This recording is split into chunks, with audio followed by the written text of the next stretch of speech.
नमस्कार दोस्तों, मेरा नाम है प्रदीप चौहान। संडे की मॉर्निंग है, आपकी छुट्टी है। आज आप मज़े कीजिए, आराम कीजिए, ज़्यादा वक्त नहीं लूँगा। लेकिन ये बदकिस्मती है कि इस छोटे से वीडियो की शुरुआत भी मुझे एक बुरी खबर से करनी पड़ रही है। बुरी खबर ये है कि मैं दिखाऊँगा तो नहीं, आपको सिर्फ़ बताऊँगा, क्योंकि मैं आपकी सुबह खराब नहीं करना चाहता। जो कल टीएमसी के सांसद अभिषेक बनर्जी के साथ बंगाल में हुआ, वो नहीं होना चाहिए। कुछ दिन पहले तक यही अभिषेक बनर्जी जब सत्ता में थे, ममता बनर्जी सत्ता में थी, इनकी बुआ सत्ता में थी, तब सब लोग सैल्यूट ठोकते थे। और कल जिस तरह की हाथापाई और जिस तरह का बिहेव अभिषेक बनर्जी के साथ हुआ, वो नहीं होना चाहिए। क्योंकि सत्ता तो आती जाती रहती है, पार्टियां आती जाती रहती है, कभी इसके हाथ में सत्ता होती है, कभी उसके साथ में सत्ता होती है। लेकिन ये ऐसा क्यों होता है, जहां जहां बीजेपी सत्ता हासिल करती है पहली बार, वहां पर जो विपक्षी पार्टियां होती हैं उनके लोगों के साथ इस तरह का व्यवहार क्यों होता है? ये सोचने वाली और बहुत गंभीर बात है। इन बीजेपी के समर्थकों को ये बात क्यों, इतनी मोटी बात समझ में नहीं आती कि सत्ता किसी की बपौती नहीं है। कल को कोई और सत्ता में आएगा तो तुम्हारे साथ भी ऐसा ही होगा। तब क्या करोगे? तो ये तो सिस्टम ही गलत शुरू हो जाएगा ना, आंख के बदले आंख। ये नहीं होना चाहिए। और सांसद है, सांसद की तो एक अलग रिस्पेक्ट होती है। सांसद के साथ वहाँ की पुलिस भी मालूम नहीं क्या कर रही थी कि जो अभिषेक बनर्जी के साथ ये सब होने दिया, जो बहुत दुखद घटना थी। हाथापाई, मारपीट बिल्कुल नहीं होनी चाहिए, चाहे वो सांसद हो, चाहे आम कार्यकर्ता हो। चुनाव के साथ खत्म हो गए, हार जीत हो गई, आप जीत गए, बस बात खत्म है। अब उसको इस तरह से आगे ले जाना, ये कहीं भी लोकतांत्रिक तरीका नहीं है और लोकतंत्र के लिए कहीं से भी अच्छा तरीका नहीं है।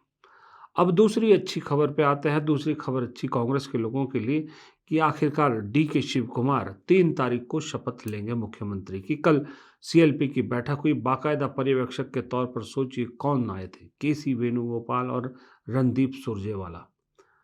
2 संगठन के बड़े मजबूत स्तंभ, दोनों को पर्यवेक्षक बना के भेजा गया। डीके शिव कुमार को नेता चुना गया विधायक दल का और गवर्नर से अपॉइंटमेंट लेके, और 3 जून को, शायद 3 जून ही है, 3 जून को डीके शिव कुमार आखिरकार अपना सपना पूरा कर पाएंगे। Now he is going to the governor for taking claim as a chief minister, and is going to take oath as a chief minister along with his team on third evening. I'm very glad to say that everybody thought that this transition going to be a trouble for Congress party. Everybody anticipated that. The media friends. Some of them, you people are also thought that big shake is going to happen in the Congress party. Ours is a family. Ours is a family, great family. Everybody was behind Siddaramaiah ji. What Siddaramaiah ji is going to do? But with one word he replied, in his heart only Congress is there. The decision of the Congress High Command, the decision of the party is the decision of Siddaramaiah ji also. He proved it in a bigger way. This is the clear-cut Congress family's attitude. अब ये DK Shiv Kumar का जिक्र मैंने इसलिए किया कि DK Shiv Kumar episode ने दरअसल बहुत से लोगों के लिए रास्ता खोल दिया है। और रास्ता उन लोगों के लिए खोला है जो उम्मीद में लगाए बैठे थे और बिना उसके जो है, बिना किसी पद के लगातार काम कर रहे थे, लेकिन उम्मीद थी कि एक दिन उन्हें मौका मिलेगा। उन लोगों के लिए बहुत बड़ा रास्ता खुल गया है। और जितने मठाधीश कांग्रेस के अंदर थे, जो काम के नकाज के दुश्मन अनाज के थे, उनकी जो है वो ज़मीन खिसकनी शुरू हो गई। उनके अंदर सुरसुरी मच गई है कि डीके शिव कुमार ने एक पिंडारा, पूरा बॉक्स खोल दिया है, पिंडारा बॉक्स। अब बहुत सारे नाम इसमें से निकलेंगे और पहला जो झटका लगा वो लगा गोवा के प्रदेश अध्यक्ष अमित पाटकर को। उनकी जगह गिरीश चोडनकर को राहुल गांधी ने गोवा का प्रदेश अध्यक्ष बनाया, क्योंकि गोवा भी 2027 में चुनाव में जा रहा है और गोवा से ऑपरेशन लोटस की शुरुआत हुई थी, सरकार चोरी की शुरुआत हुई थी। अब बहुत से लोग कल से लेके एक कैंपेन चलाए हुए हैं कि अमित को हटाकर, पार्टनर को हटाकर कांग्रेस ने बहुत बड़ी गलती करी, और दूसरा ये चोडनकर कौन है, कोई ढूंढ के बताए। चलिए मैं उनको बता देता हूँ, पहले तो पार्टनर की बता देता हूँ। जो आरोप अमित पाटकर पर लग रहे थे, किसी कांग्रेस प्रदेश अध्यक्ष पर ये आरोप नहीं लग रहे थे। उन पर ये आरोप थे कि युवा तो हैं, लेकिन वहाँ गोवा के जो मुख्यमंत्री है उनके राइट हैंड है ये। दोनों के बिजनेस इंटरेस्ट है एक दूसरे से जुड़े हुए, दोनों मिल के काम करते हैं। अब जिसका बिजनेस इंटरेस्ट जुड़ा हो मेन अपोनेंट पार्टी के साथ, तो वो कैसे उसके खिलाफ आवाज़ उठा सकता है, बताइए। वैसे तो बहुत से आरोप हैं इन पे कि पार्टी को साथ लेके नहीं चलते थे, सीनियर लीडर्स को इन्होंने साइडलाइन कर दिया था, लेकिन वो छोड़िए, मेजर तो ये है ना, तो इसलिए उनका हटाना बनता था। और रही बात गिरीश चोडनकर की, गिरीश चोडनकर भी मैं बता दूं, ये चेहरा देख लीजिए। कुछ दिन पहले यही चेहरा था जो मीडिया पे छाया हुआ था जब तमिलनाडु में कांग्रेस ने डीएमके का साथ छोड़कर टीवीके का साथ पकड़ा था। ये प्रभारी थे, कांग्रेस के प्रभारी तमिलनाडु के। इन्होंने अहम रोल अदा किया है उस विजय के साथ कांग्रेस के जाने में। और शुरुआत नई कांग्रेस जो आप देख रहे हो आजकल, बदली कांग्रेस, ताबड़तोड़ फैसले लेने वाली कांग्रेस, शुरुआत तो उसी तमिलनाडु से हुई। तमिलनाडु के बाद फिर केरल हुआ, केरल के बाद फिर कर्नाटक हुआ, कर्नाटक के बाद गोवा हुआ। शुरुआत वहीं से हुई, और शुरुआत करने वालों में गिरीश चोडनकर एक थे। तो ये कोई पूछे ना कि गिरीश चोडनकर कौन है, तो थोड़ा सा अपना दिमाग खोलिए और गूगल पे सर्च कीजिए, सब पता लग जाएगा। बैठे बैठे सिर्फ कैंपेन ना चलाइए। अब जो दरवाज़ा खुलने की बात है, चोडनकर जैसे लोगों के लिए दरवाज़ा खुला है, तो और भी बहुत सारे लोग हैं, जिसमें से एक मुझे लगता है जिसके लिए सबसे बड़ा दरवाज़ा खुला है, जो कहा जा रहा है कि जून जुलाई में बहुत बड़ा संगठनात्मक बदलाव कांग्रेस में होने वाला है। उसमें बहुत से प्रदेश अध्यक्ष बदले जाएंगे, पंजाब, राजस्थान, बहुत सारे लोग हैं, लेकिन एक शख्स जो लंबे इंतज़ार में, डीके शिव कुमार से भी लंबे इंतज़ार में बैठा है, उसका वक्त भी आ गया है, और उसका नाम सचिन पायलट है। सचिन पायलट को अब प्रभारी बनाया, मुझे लगता है प्रभारी नहीं, माफ़ कीजिएगा, प्रदेश अध्यक्ष की जिम्मेदारी राहुल गांधी देने वाले हैं। और जून या जुलाई में जब भी होगा, क्योंकि उनके पास भी कम से कम 1.5 साल का वक्त तो कांग्रेस देना चाहती है, क्योंकि 28 में शायद वहाँ पर चुनाव है, तो तकरीबन पौने 2 साल का वक्त सचिन पायलट को देना ज़रूरी है। सचिन पायलट ने पहले भी प्रूव किया है।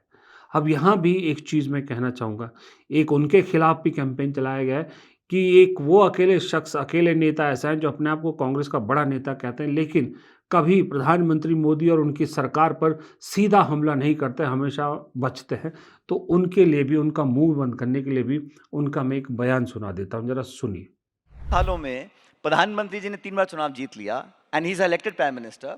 Is it wrong on my part to ask the question कि इन 11 सालों में बेरोजगारी, महंगाई, भुखमरी, quality of air, traffic, transportation, everything has gone bad, who is answerable for that? But somebody has to answer, right? But नहीं, if you ask the question, ये देशद्रोही है, ये एंटी नेशनल है, ये भगवान को नहीं मानते हैं, I mean, that's the kind of responses you get. But and it's shocking. It's shocking that everybody seems to fall by the wayside. You ask tough questions in Parliament. You ask tough questions outside. You get zero responses. It's all about Hindu, Muslim, Mandir, Masjid, Vande Mataram, Jai Bharat. Not talking about young people getting jobs, education, universities, college education. Nothing.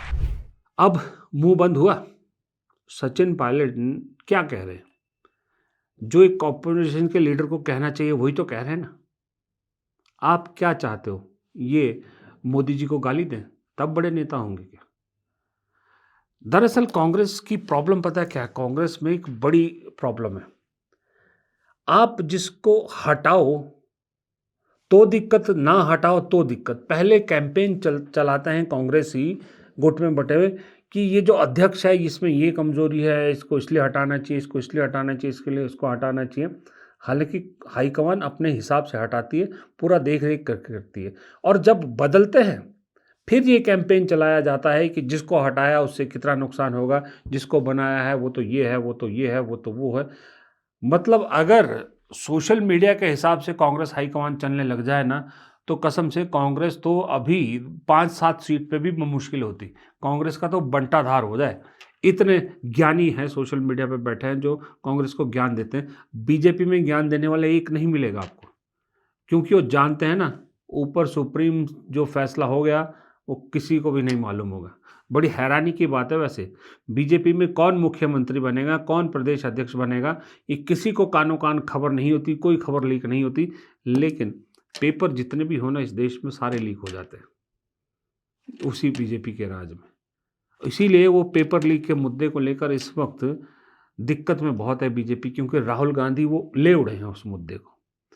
जिस तरह से राहुल गांधी रोज़ाना paper leak को लेकर सरकार पर हावी हुए हैं, रोज़ाना प्रधानमंत्री और शिक्षा मंत्री को लपेट रहे हैं, अब जिस तरह से सेना के इस्तेमाल की बात सरकार ने की उसको लेकर राहुल गांधी ने तीखा हमला किया है, वो क्लियरली बाय डिस्टेंस आप नज़र देखिएगा, मीडिया को छोड़िए, आप सब चीज़ खंगालिए, कांग्रेसी अगर नहीं है आप तो मैं कह रहा हूँ आपको कि आप देखिएगा क्लियरली आपको स्टैंड अलोन लीडर दिखेंगे जो युवाओं की बात करें, और युवाओं के बीच सबसे बड़े नेता के रूप में राहुल गांधी उभर रहे हैं, युवाओं की पसंद के रूप में राहुल गांधी उभर रहे हैं। वरना कोई और बात क्यों नहीं कर रहा? ये अभिषेक बनर्जी जिनकी मैंने अभी बात की, ममता बनर्जी, केजरीवाल नीट की थोड़ी थोड़ी बात कर रहे हैं, या अखिलेश यादव हो गया, तेजस्वी हो गया, स्टालिन, ये सब क्यों इन युवाओं की बात नहीं कर रही? क्यों नीट की बात नहीं कर रहे? क्यों सीबीएसई के स्टूडेंट्स की बात नहीं कर रहे? क्यों पेपर लीक की बात नहीं कर रहे? एक ही नेता है जिसका नाम राहुल गांधी है, जो सबकी बात कर रहा है और रोज़ कर रहा है, रोज़ कर रहा है, एक बार नहीं कई बार कर रहा है। यहाँ तक कि मैं हैरान हूँ कि राहुल गांधी की कांग्रेस के लोग भी इस मुद्दे को नहीं उठा रहे। राहुल गांधी की टीम उठा रही है, जो राहुल गांधी और कांग्रेस की सोशल मीडिया है। बाकी कौन सा बड़ा नेता है? ये सचिन पायलट भी इसके बारे में ज़्यादा बात नहीं कर रहे, कोई और प्रदेश अध्यक्ष भी इसके बारे में ज़्यादा बात नहीं कर रहा, कोई जनरल सेक्रेटरी कोई बात नहीं कर रहा, कोई दिल्ली में बैठे सीडब्ल्यूसी के इतने बड़े बड़े नेता है कोई बात नहीं कर रहा। प्रियंका गांधी तक का मैंने ट्वीट नहीं देखा कि कोई उन्होंने पेपर लीक को हाल में प्रियंका गांधी ने कुछ लिखा हो, कुछ कहीं कहा हो, किसी ने नहीं कहा। एक आदमी है जो ये जेनजी कह लो, युवा कह लो, कुछ भी कह लो, एक आदमी है जो इनकी आवाज़ बना हुआ है। सोशल मीडिया पर कॉकरोच पार्टी, लेकिन असल में एक ही आदमी है। इसलिए जेनजी का अनडिस्प्यूटेड लीडर राहुल गांधी को खुद बीजेपी बना रही है, मैं ये भी कहूँगा, क्योंकि बीजेपी भी जेनजी को जानबूझ के एक तरह से ऐसा लग रहा है धकेल रही है, अपने से दूर धकेल रही है, क्योंकि जितनी लगातार गलतियां बीजेपी कर रही है, कोई समझदार सरकार ऐसी गलतियां नहीं करती। यूपीए 2 का मुझे याद आ गया, मैं दिल्ली में ही था तब, चैनलों में काम करता था, रोज़ नया कुछ गड़बड़ होता था और ऐसा लगता था कि रोज़ रायता फैल रहा है। जितना सोनिया गांधी, मनमोहन सिंह समेटने की कोशिश करते थे, रायता उतना ही फैलता जाता था।